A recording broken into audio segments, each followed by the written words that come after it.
my time itself is worth $500 per hour. So if I am spending time doing something and it's not equating to at least $500 per hour, that means conversations, that means sleeping, different things like that, it's really not worth my time.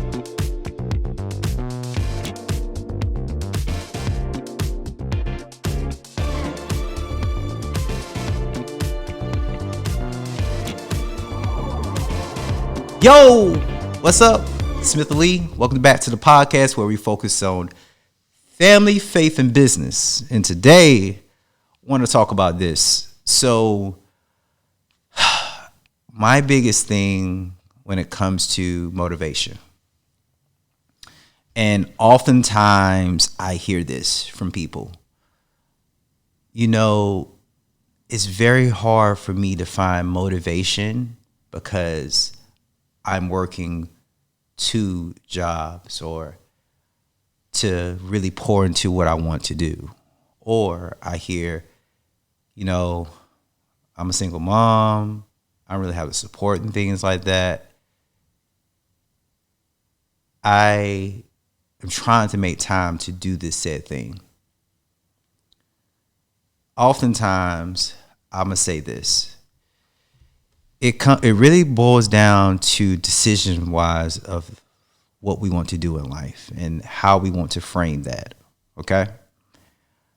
For me, this is what I did. I don't like teaching or telling people things that I necessarily myself haven't been through.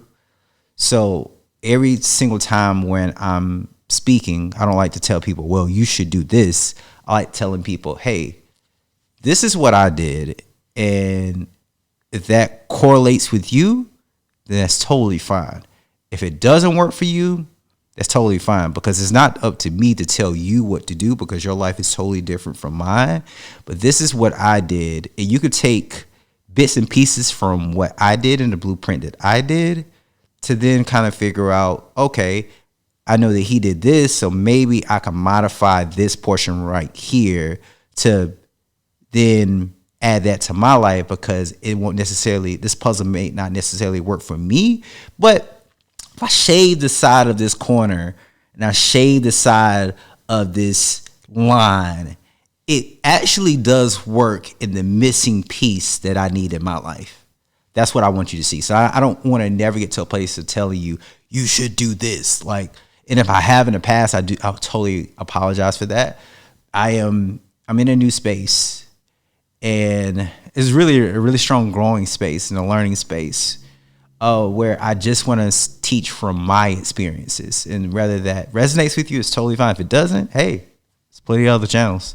So what I've done in my past, I've never had a job or quote unquote main job that has interfered with what I wanted to do. So I have been working since I was 16, starting off at BILO. Great thing about BILO, what I learned is that, because I was involved in a lot of different clubs and organizations. So I needed the flexibility to get off. Yeah, it wasn't the best pay, but it allowed me the flexibility to do what I needed to do. And I was off on certain days and I knew what times, roughly what I would do. And it also allowed me the ability to kind of get into photography and filmmaking when I wanted to, as well as work another job, which was Boys and Girls Club when I turned 18. And when I turned 20, I was working at a suit shop. There was one time where I literally had my job. Oh, not my job. I had my company. I had Boys and Girls Club. I had BILO. And I was selling suits. All in the same week, and still doing internships and crushing it in the school. You cannot tell me. I need to do an ancestry thing, because I really want to, and this may be a quote unquote he's picking on these individuals, but all Jamaicans are really hard workers. So I wonder, and my stepdad, which I call him my dad, he is part Jamaican, and I wonder if that has influenced me in some way, because literally I had 4 jobs, and I still to that day, even then when I had 4 different jobs, because at BILO it allowed me to kind of zone out and just do meaningless work, but I was listening to music, because I was like a stalker and a bagger, listening to music, taking notes and different things like that. So it allowed me that flexibility. And on the suit job, it allowed me to understand like clothing and design and tying bow ties. Like there's still to this day a lot of men that don't know how to tie bow ties and tie ties. Like I learned that from that job, like color paddling, color perception, putting colors together, which I use in photography. It's a lot of different things that I learned from that. On the Boys and Girls Club side, how to communicate with people and teach people, how to lead other individuals, how to deal with reprogramming attitudes. There was a time in Boys and Girls Club, which I think it's called Kids Club. I started using Kids Club because they did change the name. Kids Club. There was a time in Kids Club that I had to restrain a kid because these kids, these three boys had jumped him, and they ran out. They just started out, and we was like, "Yo, what are we trying to hurry up and get him?" But they had ran out to school and whatnot. So the other kid was all mad. He was frustrated. He was about to run out to go get him. And but he was a little short kid, but he was stocky. And my little buck 127 at the time, I'm holding him for like a whole hour, and he is fighting me the entire hour. Like I'm like, yo, you can't go there. Like I'm holding him because if I would have let him go, he would have ran to, that location where the kids were trying to taunt him to get to. Probably would have jumped on there. Probably some other things could have happened, but reprogramming, hey, it's okay, man. You don't have to follow them up, different things like that. Just explaining to him, and eventually he calmed down before his parents came and pick him up because they had to get off from work. So I learned how to deal with a lot of different, very toxic environments at that time, which toxic environments don't really harm me now because I've learned how to like traverse the waters per se, and learn how to deal with a lot of that. And that came from my years of Boys and Girls Club, aka Kids Club. I'm sorry, I'm gonna fluctuate between those a lot because like I know they changed the name, but I worked at Kids Club for a long time. So I had that job, and still my own company, a photography company that I'm building, shooting people on MySpace, different things like that, for their MySpace profiles and all that, and growing that. So I found that in all those jobs, I wasn't making a ton of money, even fresh out of college. I landed this job. I was a McKinney-Vento, his assistant McKinney-Vento coordinator for Spartanburg School District 7, only making $18,000 out of college. And you tell a kid now that, hey, what was your money coming right out of college? And you tell them, oh, well, you can go to this job and they're going to pay you $18,000. They're going to laugh at you. But you know what that did? I was able to, work. Then, I had some free time when stuff was slow. I was, I could edit little things like it allowed me to do that. And, but then I was getting off at 3:00. So any gigs and stuff that I had more than enough time to get to those said gigs. So it gave me a foundation, and I made sure that I lived underneath, what I was bringing in. So again, and then my second job when I went to Walford, like that job was making like $32,000, still low, but it still gave me a base.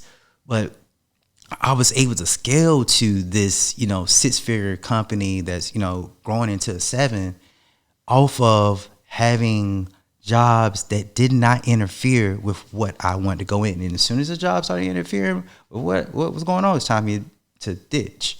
But that's how I was able to get to this point. Like we're having other jobs that allowed me, either I was getting paid to think through. I was getting paid to learn on the job, maybe at a low pay, but I'm still learning. It's something that's going to help me in my lane that I'm going to. So I never took a job that did not, that was not